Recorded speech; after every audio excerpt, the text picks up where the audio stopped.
ಈ ವಿಡಿಯೋದಲ್ಲಿ ನಾನು ನವೋದಯ ಪರೀಕ್ಷೆ 6ನೇ ತರಗತಿ ನವೋದಯ ಪರೀಕ್ಷೆ 2025 ವಿಭಾಗ 3 ಭಾಷಾ ಪರೀಕ್ಷೆ ಇದನ್ನ ಚರ್ಚಿಸಲಿದ್ದೇನೆ. ಸೂಚನೆಗಳನ್ನ ನೋಡಿ.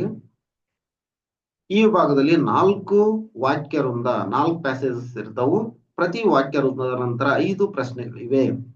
ಪ್ರತಿ ವಾಕ್ಯ ವೃಂದವನ್ನ ಎಚ್ಚರಿಕೆಯಿಂದ ಓದಿ ಮತ್ತು ನಂತರದ ಪ್ರಶ್ನೆಗಳಿಗೆ ಉತ್ತರಿಸಿ. ಪ್ರತಿ ಪ್ರಶ್ನೆಗೂ ಎ, ಬಿ, ಸಿ ಮತ್ತು ಡಿ ಆಗಿ 4 ಸಂಭವನೀಯ ಉತ್ತರಗಳನ್ನು ನೀಡಲಾಗಿದೆ. ಅದರಲ್ಲಿ ಕೇವಲ ಒಂದು ಮಾತ್ರ ಸರಿಯಾಗಿದೆ. ಸರಿಯಾದ ಉತ್ತರವನ್ನು ಆರಿಸಿ OMR ಉತ್ತರ ಹಾಳೆಯ ಪ್ರಶ್ನೆ ಸಂಖ್ಯೆ ಎದುರುಗಡೆ ಇರುವ ಸಂಬಂಧಿಸಿದ ವೃತ್ತದಲ್ಲಿ ಸಂಪೂರ್ಣವಾಗಿ ತುಂಬಬೇಕು. ಓಕೆ, ವಾಕ್ಯ ವೃಂದ ನೋಡಿ.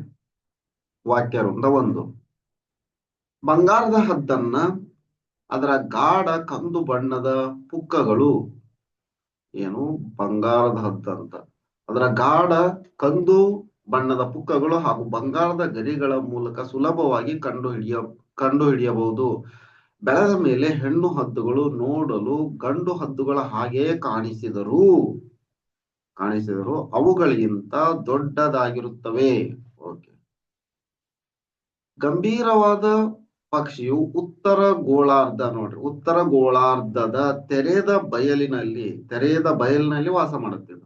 ಇದು ಕಡಿದಾದ ಬಂಡೆಗಳಲ್ಲಿ ತನ್ನ ಗೂಡನ್ನ ಕಟ್ಟಿಕೊಳ್ಳುತ್ತದೆ. ಬಂಗಾರದ ಹದ್ದು ಅತ್ಯಂತ ಮೇಲೆ ಹಾರುವುದರಲ್ಲಿ ನೈಪುಣ್ಯವನ್ನ ಹೊಂದಿದೆ. ತನ್ನ ವಿಶಾಲವಾದ ರೆಕ್ಕೆಗಳನ್ನ ಬಡಿಯುತ್ತಾ ಇದು ಮೇಲೆ ಹಾರುವುದನ್ನು ನೋಡುವುದೇ ಒಂದು ಸುಂದರ ದೃಶ್ಯ. ಇದು ತುಂಬಾ ಮೇಲೇರಿ ಬಿಸಿಗಾಳಿ ಆವರಿಸಿರುವ ಪ್ರದೇಶವನ್ನು ತಲುಪುತ್ತದೆ. ಆ ಬಿಸಿಗಾಳಿಯ ಸಹಾಯದಿಂದ ರೆಕ್ಕೆಗಳನ್ನ ಬಡೆಯದೆಯೇ ಅದು ಇನ್ನೂ ಮೇಲೆ ಸಾಗುತ್ತದೆ. ಈಗ ಪ್ರಶ್ನೆ ನೋಡಿ. ಬಂಗಾರದ ಹದ್ದುಗಳು ಬಹುಪಾಲು ಕಾಣಿಸುವುದು ಉತ್ತರ ಗೋಳಾರ್ಧದಲ್ಲಿ ಅಂತ ಹೇಳೈತಿ. ಇಲ್ಲೇ ನೋಡಿ. ಉತ್ತರ ಗೋಳಾರ್ಧದ ತೆರೆದ ಬಯಲಿನಲ್ಲಿ ವಾಸಿಸುತ್ತವೆ. 61ಕ್ಕೆ ಡಿ ಉತ್ತರ. ನೆಕ್ಸ್ಟ್ 2ನೇ ಕ್ವಶನ್. ಯಾವ ಸ್ಥಳದಲ್ಲಿ ಈ ಪಕ್ಷಿಯು ತನ್ನ ಗೂಡನ್ನ ನಿರ್ಮಿಸುತ್ತದೆ? ಬಯಲಿನಲ್ಲಿ ವಾಸಿಸುತ್ತದೆ.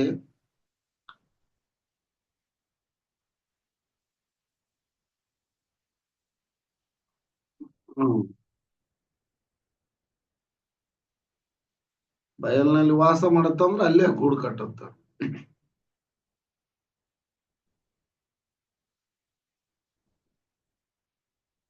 ತಡಿ. 62ನೇ ಕ್ವಶನ್. ಬಂಗಾರದ ಹೆಣ್ಣು ಹದ್ದು ಭಿನ್ನತೆಯನ್ನ ಹೊಂದಿರುವುದು ಅದರ ದೊಡ್ಡ ಆಕಾರದಿಂದ. ಕರೆಕ್ಟ್. ನೆಕ್ಸ್ಟ್, ಯಾವ ಸ್ಥಳದಲ್ಲಿ ಈ ಪಕ್ಷಿಯು ತನ್ನ ಗೂಡನ್ನ ಕಟ್ಟುತ್ತದೆ ಅಂತಂದ್ರೆ ಬಯಲು ಪ್ರದೇಶದಲ್ಲಿ ವಾಸ ಮಾಡುತ್ತಂದ್ರೆ ಗೂಡಲ್ಲೇ ಇರುತ್ತೆ. ಗಂಭೀರ ಪದದ ಸಮಾನಾರ್ಥಕ ಪದ. ಗಂಭೀರ ಏನ್ ಗಂಭೀರವಾಗಿ ಕುತ್ಕೊಂಡಾರ ಅಂತ ಹೇಳ್ತಾರಲ್ಲ, ಇದಕ್ಕೆ ಉತ್ತರ ಗಂಭೀರ. ವಿನಮ್ರ ವಿನಯದಿಂದ ಇರೋದು. ಗಂಭೀರ ಅಂತಂತಂದ್ರೆ ಸಭ್ಯ ಅಂತಾನ ಆಗತ್ತ. 65. ಕೆಳಗಿನವುಗಳಲ್ಲಿ ವಿಶಾಲ ಪದದ ವಿರುದ್ಧವಲ್ಲದ ಪದ ಯಾವುದು? ವಿಶಾಲ ಚಿಕ್ಕ ವಿರುದ್ಧ ಪದ ಯಾವುದು? ಕೆಡ್ಡ ವಿರುದ್ಧ ಪದ ಯಾವುದು? ವಿಶ್ರುತ.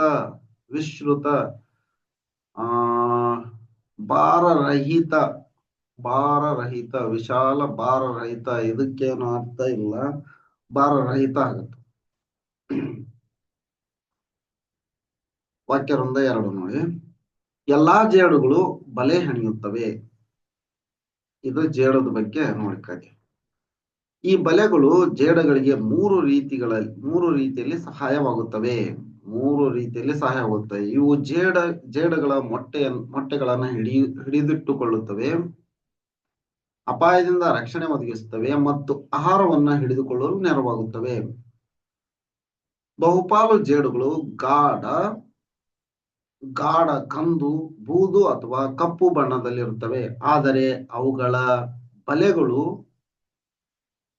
ಬಿಳಿ ಅಥವಾ ಮುಸುಕು ಬಣ್ಣದಲ್ಲಿರುತ್ತವೆ. ಜೇಡ ತನ್ನ ಬಲೆಯೊಳಗೆ ಬಚ್ಚಿಟ್ಟುಕೊಂಡಿರುತ್ತದೆ. ಅದು ಅಲ್ಲಿಂದ ಯಾವುದನ್ನಾಗಲಿ ನೋಡುವುದು ಕಷ್ಟ. ಬಲೆಯು ಜೇಡ ತನ್ನ ಆಹಾರವನ್ನು ಹಿಡಿದುಕೊಳ್ಳಲು ಸಹಾಯ ಮಾಡುತ್ತದೆ. ಬಲೆ ಎದಕ್ ಸಹಾಯ ಮಾಡುತ್ತೆ ಅಂದ್ರೆ ಆಹಾರವನ್ನ ಹಿಡಿದಿಟ್ಕೊಳ್ಳಾಕ ಸಹಾಯ ಮಾಡುತ್ತ, ಹಿಡಿದುಕೊಳ್ಳಲು. ಜೇಡರ ಬಲೆಯು ಅಂಟು ಅಂಟಾಗಿರುತ್ತದೆ. ಓಕೆ, ಅಂಟಾಗಿರುತ್ತದೆ.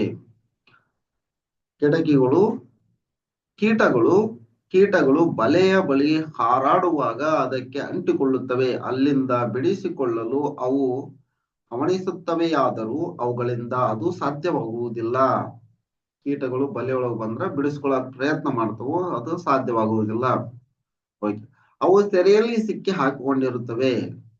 ಸಿಲುಕಿಕೊಂಡ ಕೀಟವು ಹೊರಬರಲು ಹವಣಿಸುವಾಗ ಬಲೆಯು ಅಲೆಗಾಡ್ತೈತೆ ಬಲೆ.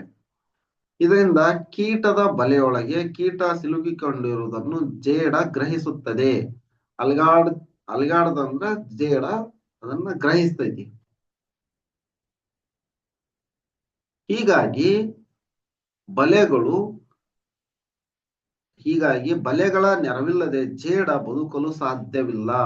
ಬಲೆಗಳು ಬೇಕು. ಜೇಡದ ಅಸ್ತಿತ್ವಕ್ಕೆ ಬಲೆಯು ಅತಿ ಮುಖ್ಯವಾದ ಅಂಶವಾಗಿರುತ್ತದೆ. ಓಕೆ, ಈಗ ಕ್ವಶನ್ ನೋಡಿ 66. ಈ ವಾಕ್ಯ ವೃಂದವು ಡ್ಯಾಶ್ಗೆ ಸಂಬಂಧಿಸಿದ್ದು.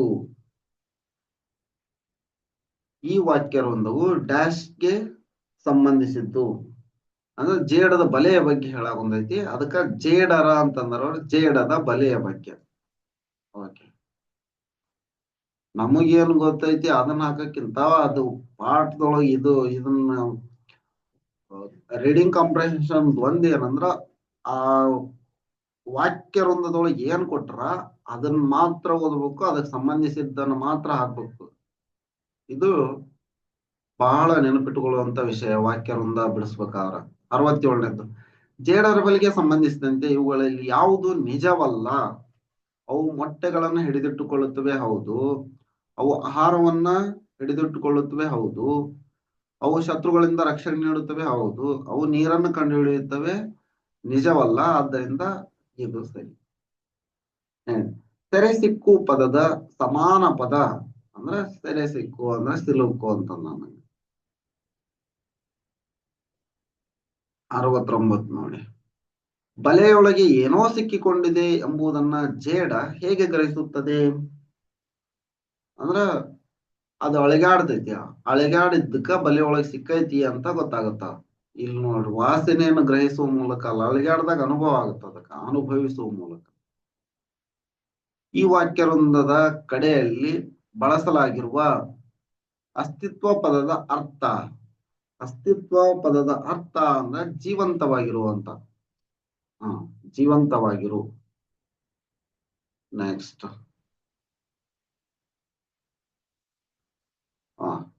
ವಾಕ್ಯ ವೃಂದ 3 ನೋಡ್ರಿ. ರೋಬೋಟ್ ಒಂದು ವಿಶೇಷ ಯಂತ್ರವಾಗಿದೆ. ಅದು ಕಂಪ್ಯೂಟರ್ನ ನಿರ್ದೇಶನದ ಮೇರೆಗೆ ಚಲಿಸುತ್ತದೆ. ಮತ್ತು ಕಾರ್ಯನಿರ್ವಹಿಸುತ್ತದೆ. ಅದು ಒಂದು ಯಂತ್ರವಾಗಿರುವುದರಿಂದ ಅದು ತಪ್ಪುಗಳನ್ನ ಮಾಡುವುದಿಲ್ಲ. ಅದು ಯಂತ್ರ ಆಗಿರೋದ್ರಿಂದ ತಪ್ಪು ಮಾಡುವುದಿಲ್ಲ ಅಂತ. ಮತ್ತು ಅದು ಆಯಾಸಗೊಳ್ಳುವುದಿಲ್ಲ. ಅದು ಯಾವಾಗಲೂ ದೂರುವುದಿಲ್ಲ. ರೋಬೋಟ್ಗಳು ತಮ್ಮ ಸುತ್ತಮುತ್ತಲಗಳಲ್ಲೂ ಇವೆ. ನಮ್ಮ ಸುತ್ತಮುತ್ತಲಗಳಲ್ಲೂ ಇವೆ. ಕೆಲವು ರೋಬೋಟ್ಗಳು ಉಪಕರಣಗಳನ್ನ ನಿರ್ಮಿಸುತ್ತವೆ. ಉದಾಹರಣೆಗೆ ರೋಬೋಟ್ಗಳು ಕಾರುಗಳ ನಿರ್ಮಾಣದಲ್ಲಿ ನೆರವಾಗುತ್ತವೆ. ಕೆಲವು ರೋಬೋಟ್ಗಳು ಅಪಾಯಕಾರಿ ಸ್ಥಳಗಳ ಸಂಶೋಧನೆಗಳಲ್ಲಿ ನೆರವಾಗುತ್ತವೆ. ಉದಾಹರಣೆ ಜ್ವಾಲಾಮುಖಿ. ಕೆಲವು ರೋಬೋಟ್ಗಳು ಮನೆಗಳ ಶುದ್ಧೀಕರಣದಲ್ಲಿ ನೆರವಾಗುತ್ತವೆ. ಕೆಲವು ರೋಬೋಟ್ಗಳು ಶಬ್ದಗಳನ್ನ ಗ್ರಹಿಸಲು ನೆರವಾಗುತ್ತವೆ. ಅವು ಟೆಲಿಫೋನ್ ಕಾಲ್ಗಳಿಗೆ ಉತ್ತರಿಸಲು ಸಹಾಯಕವಾಗಿರುತ್ತವೆ. ಕೆಲವು ರೋಬೋಟ್ಗಳು ನೋಡಲು ಮನುಷ್ಯರಂತೆಯೇ ಇರುತ್ತವೆ. ಮನುಷ್ಯರಂತೆ ರೋಬೋಟ್ಗಳನ್ನು ಮಾಡ್ಯಾರ. ರೋಬೋಟ್ ಫಿಲ್ಮ್ ಬಂದಿತ್ತು. ಬಹುಪಾಲು ರೋಬೋಟ್ಗಳು ನೋಡಲು ಯಂತ್ರಗಳಂತೆಯೇ ಕಾಣಿಸುತ್ತವೆ. ರೋಬೋಟ್ ತರನು ಕಾಣಿಸ್ತಿರ್ತವೆ. ಆಯಾಸ ಎಂಬುದರ ಸಮಾನಾರ್ಥಕ ಪದ ಸುಸ್ತು. ರೋಬೋಟ್ಗಳು ತಪ್ಪುಗಳನ್ನ ಮಾಡುವುದಿಲ್ಲ, ಏಕೆಂದರೆ ಅವು ಯಂತ್ರ.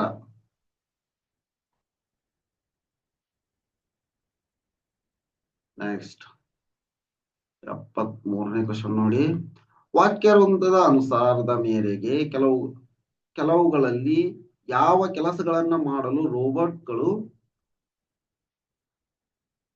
ವಾಕ್ಯ ವೃಂದದ ಅನುಸಾರದ ಮೇರೆಗೆ ಕೆಳಗಿನವುಗಳಲ್ಲಿ ಯಾವ ಕೆಲಸವನ್ನ ಮಾಡಲು ರೋಬೋಟ್ಗಳು ನೆರವಾಗುವುದಿಲ್ಲ. ಈ ವಾಕ್ಯ ವೃಂದದ ಮೇರೆಗೆ ಮತ್ತ ಹಂಗ ಅದೂ ಮಾಡುತ್ತಾ ಅಂತಂದ್ರ ಅದಲ್ಲ, ರೋಬೋಟ್ ಮಾಡುತ್ತಾ ಬಟ್ ವಾಕ್ಯ ವೃಂದಗಳು ಕೊಟ್ಟಿರೋದು ನೋಡಿ. ಮನೆ ಶುದ್ಧೀಕರಣ ಹೌದು, ಟೆಲಿಫೋನ್ ಕರೆಗಳಲ್ಲಿ ಉತ್ತರಿಸುವುದು ಹೌದು, ಕಾರುಗಳ ನಿರ್ಮಾಣದಲ್ಲಿ ಹೌದು, ಇದನ್ನ ಮಾಡಂಗಿಲ್ಲ. ಅದಕ್ಕೆ ಸರಿಯಾದ ಉತ್ತರ ಇದು. ಮಕ್ಕಳಿಗೆ ಬೋಧನೆ ಮಾಡಲು ಅಂತ ಇಲ್ಲೆಲ್ಲಿ ವಾಕ್ಯ ವೃಂದಗಳು ಬಂದಿಲ್ಲ. ಕೆಳಗಿನವುಗಳಲ್ಲಿ ಯಾವುದು ಅಪಾಯಕಾರಿ ಎಂಬ ಶಬ್ದದ ವಿರುದ್ಧಾರ್ಥಕ ಶಬ್ದವಾಗಿದೆ? ಸಂಶೋಧನೆ, ಅಪಾಯಕಾರಿ, ವಿರುದ್ಧಾರ್ಥಕ, ಸುರಕ್ಷತೆ.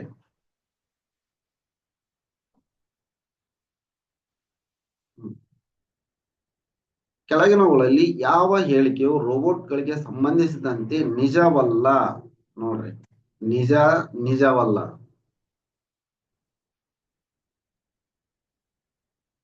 ಬಹುಪಾಲು ರೋಬೋಟ್ಗಳು ನೋಡಲು ಯಂತ್ರಗಳಂತೆ ಇರುತ್ತವೆ, ಇದು ನಿಜ. ರೋಬೋಟ್ಗಳು ತಪ್ಪುಗಳನ್ನ ಮಾಡುವುದಿಲ್ಲ, ಏಕೆಂದ್ರೆ ಅವುಗಳ ಯಂತ್ರಗಳು ತಪ್ಪುಗಳನ್ನು ಮಾಡುವುದಿಲ್ಲ ಅಂತ ಹೇಳ್ಯಾರ. ರೋಬೋಟ್ಗಳು ಬಹು ಉಪಯುಕ್ತವಾದವು, ರೋಬೋಟ್ಗಳು ಉಪಯುಕ್ತವಾಗಿವೆ ಅಂತ ಹೇಳ್ಯಾರ. ನೋಡೋಣ ನೆಕ್ಸ್ಟ್. ಬಹುಪಾಲು ರೋಬೋಟ್ಗಳು ನೋಡಲು ಮನುಷ್ಯರಂತೆ ಇರುತ್ತವೆ, ಹೌದು ಮನುಷ್ಯರಂತೆ ಆದವು ಅಂತಂತಂದು ಇಲ್ಲೇ ಹೇಳ್ಯಾರ, ಮನುಷ್ಯರಂತೆ ಇರುತ್ತವೆ ಅಂತಂದ. ಸರಿ, ಇದಕ್ಕ ಸರಿಯಾದ ಉತ್ತರ ಏನಂದ್ರ ಇದು ರೋಬೋಟ್ಗಳು ಬಹು ಉಪಯುಕ್ತವಾಗಿವೆ ಅಂತ ಹೇಳ್ಯಾರಲ್ಲ ಅದು. ನೆಕ್ಸ್ಟ್ ವಾಕ್ಯ 4. ಮಾನವ ನಿರ್ಮಿತ ವಸ್ತುಗಳಲ್ಲಿ ದೀರ್ಘಕಾಲ ಉಳಿಯುವಂತವು ಪುಸ್ತಕಗಳು. ದೇವಾಲಯಗಳು ನಾಶವಾಗಬಹುದು, ಚಿತ್ರಗಳು ಮತ್ತು ಶಿಲ್ಪಗಳು ಹಾಳಾಗಬಹುದು, ಆದರೆ ಪುಸ್ತಕಗಳು ಮಾತ್ರ ದೀರ್ಘಕಾಲ ಇರುತ್ತವೆ.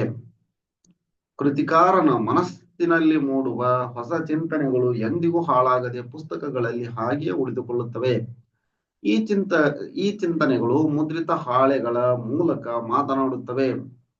ಕಾಲ ಮಹಿಮೆ ಏನೆಂದರೆ ಸದ್ಯಕ್ಕೆ ಅನುಚಿತವೆನಿಸುವ ವಸ್ತುಗಳೆಲ್ಲ ಕಾಲಗರ್ಭದಲ್ಲಿ ಮರೆಯಾಗಿ ಹೋಗುತ್ತವೆ. ಸಾಹಿತ್ಯದಲ್ಲಿ ಒಳ್ಳೆಯದಲ್ಲದ ಯಾವುದೂ ತುಂಬಾ ದಿನ ಉಳಿಯುವುದಿಲ್ಲ. ಒಳ್ಳೆಯದು ಉಳಿಯುತ್ತಾ, ಒಳ್ಳೆಯದಲ್ಲದು ಉಳಿಯೋದಿಲ್ಲ ಅಂತ. ಒಳ್ಳೆಯ ಪುಸ್ತಕಗಳು ಮಾನವ ಜೀವಿತದ ವಿವಿಧ ಹಂತಗಳಲ್ಲಿ ನೆರವಾಗುತ್ತವೆ. ಜಗತ್ತು ಪುಸ್ತಕಗಳನ್ನ ಅತ್ಯಂತ ಎಚ್ಚರಿಕೆಯಿಂದ ಕಾಪಾಡುವುದರಲ್ಲಿ ಆಶ್ಚರ್ಯವೇನಿಲ್ಲ.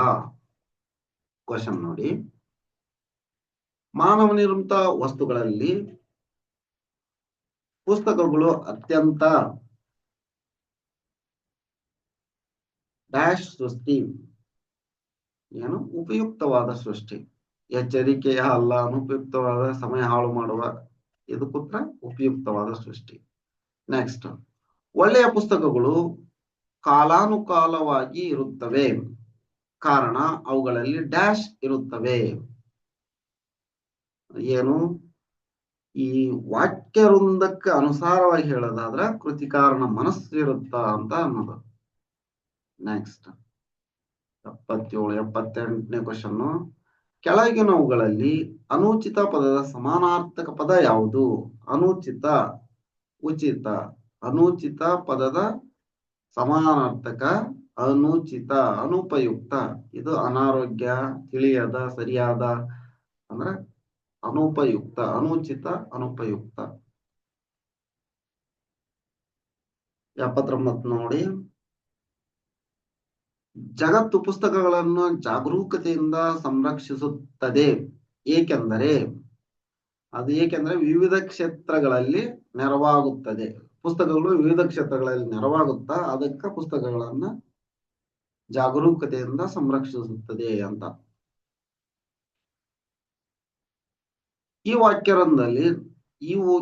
ವಾಕ್ಯ ವೃಂದದಲ್ಲಿರುವ ನಾಶವಾಗು ಎಂಬ ಪದ ಪ್ರಯೋಗದ ಅರ್ಥ. ನಾಶವಾಗು ಅಂದ್ರೆ ಹಾಳಾಗಿ ಹೋಗಿ ನೀ ನಾಶ ಆಗು ಅಂತ ಶಾಪ ಕೊಡ್ತಿರ್ತಾರಲ್ಲ, ಆ ತರ. ಇದಿಷ್ಟು ರೀಡಿಂಗ್ ಕಾಂಪ್ರಿಹೆನ್ಷನ್. ಈ ವಿಡಿಯೋ ನಿಮ್ಗೆ ಇಷ್ಟ ಆದ್ರ ಲೈಕ್ ಮಾಡಿ, ಶೇರ್ ಮಾಡಿ, ಮತ್ತು ಸಬ್ಸ್ಕ್ರೈಬ್ ಮಾಡಿ. ಧನ್ಯವಾದಗಳು.